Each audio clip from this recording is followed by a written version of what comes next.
Kejadian ini bermula 1 tahun yang lalu, tepatnya ketika aku mengalami kesulitan finansial setelah suamiku meninggal dunia. Sejak itu ekonomi keluargaku semakin terpuruk.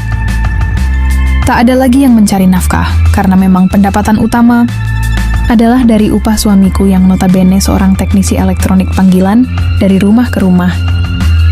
Demi kelangsungan hidup dan biaya sekolah putraku, di usia 48 tahun aku terpaksa merantau ke kota, berharap mendapat pekerjaan yang layak di sana. Sementara putraku, aku titipkan pada neneknya di desa.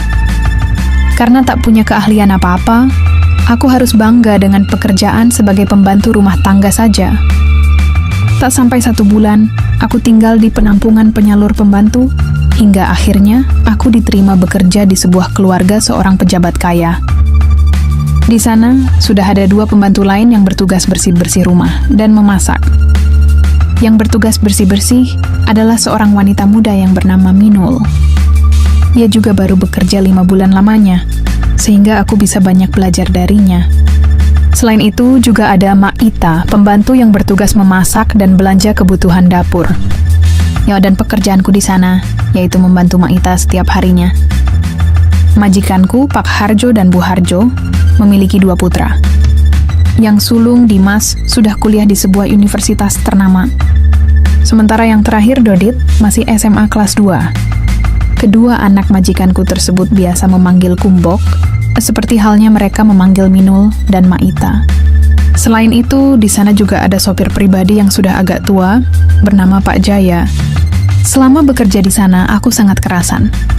Karena selain majikanku baik, mereka tidak terlalu bawel seperti majikan lainnya. Tapi berbeda dengan Minul. Baru menginjak 6 bulan ia bekerja, ia mendadak diberhentikan oleh majikanku. Tak heran, karena hampir setiap sore setelah menyelesaikan pekerjaannya, ia akan kumpul-kumpul bersama pembantu lain di depan sebuah rumah kosong. Bahkan, seringkali ia ngajak nimbrung teman pria yang entah dari mana asalnya. Selain itu, yang membuat majikanku jengkel adalah keisengannya yang sering mengambil lauk makanan untuk dibagikan kepada pria kenalannya. Karena sudah dinasihati beberapa kali namun tak kunjung jera, akhirnya Bu Harjo, nyonya majikanku, memberhentikannya. Dan hal ini membuat aku ketambahan pekerjaan, bersih-bersih di rumah tersebut. Untungnya Bu Harjo berbaik hati memberiku gaji tambahan.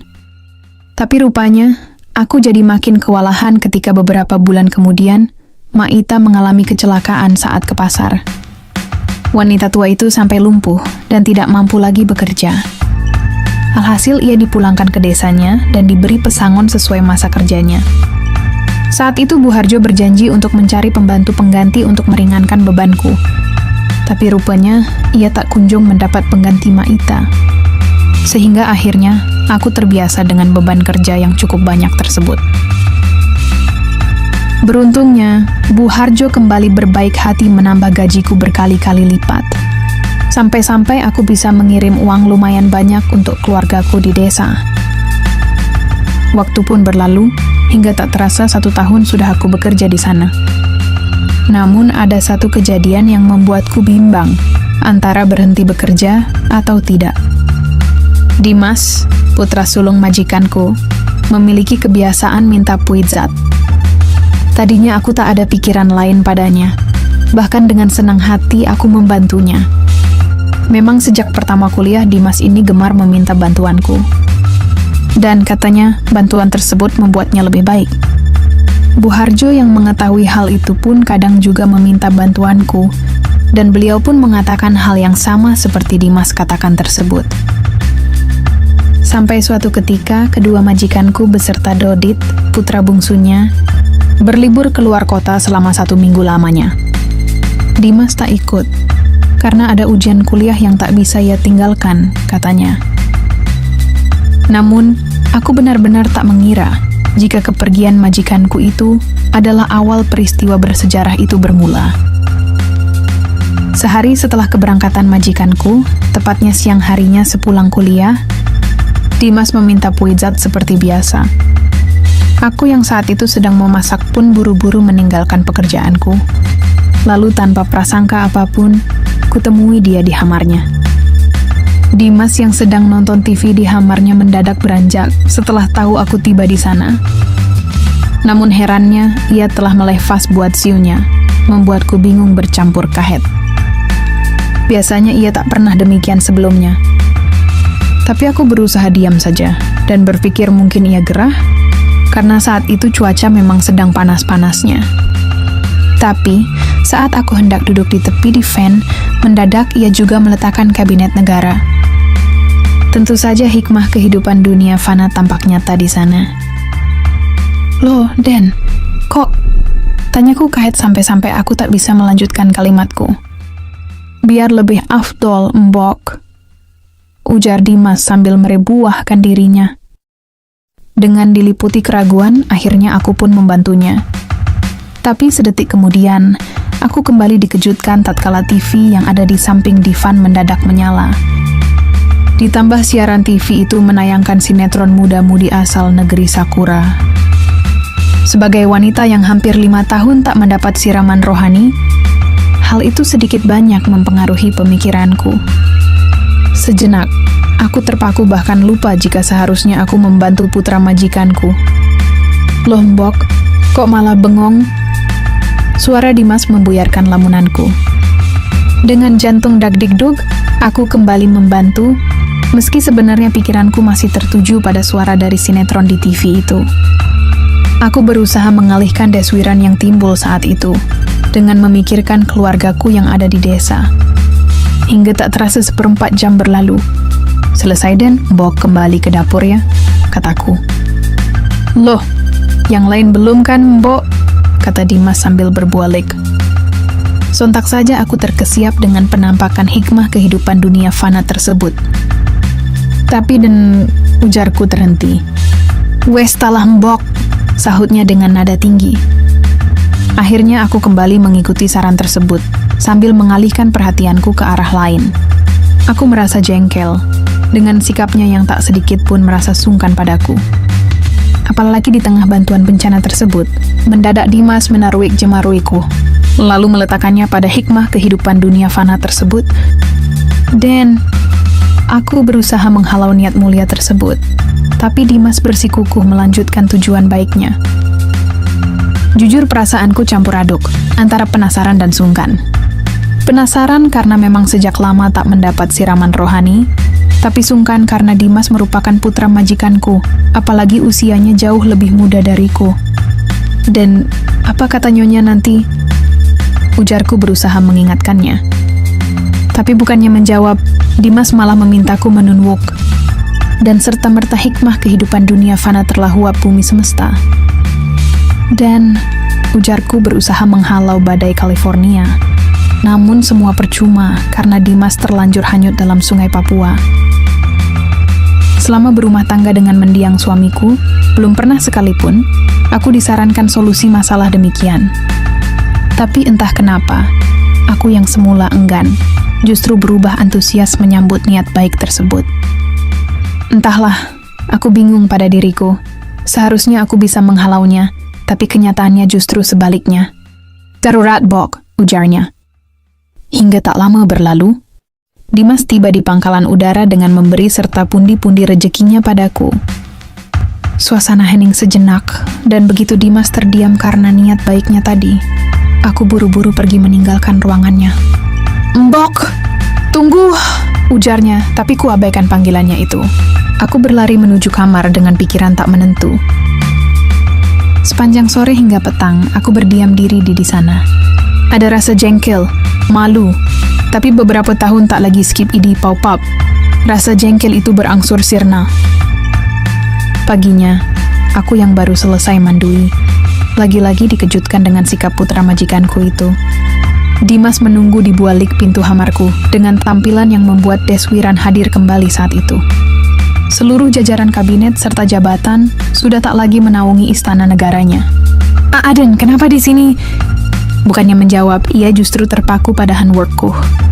Memang sudah kebiasaanku sejak dulu, jika selesai mandui akan seperti itu. Aku ada masalah lagi, Mbok, ujarnya. Mama maksud ada apa? Lagi-lagi ia tak menjawab, dan justru memberi sambutan perkenalan, sambil berusaha mengalihkan handwork tersebut.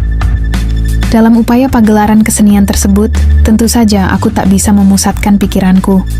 Apalagi memang sudah sejak lama tak ada lagi yang menyarankan solusi problematika tersebut.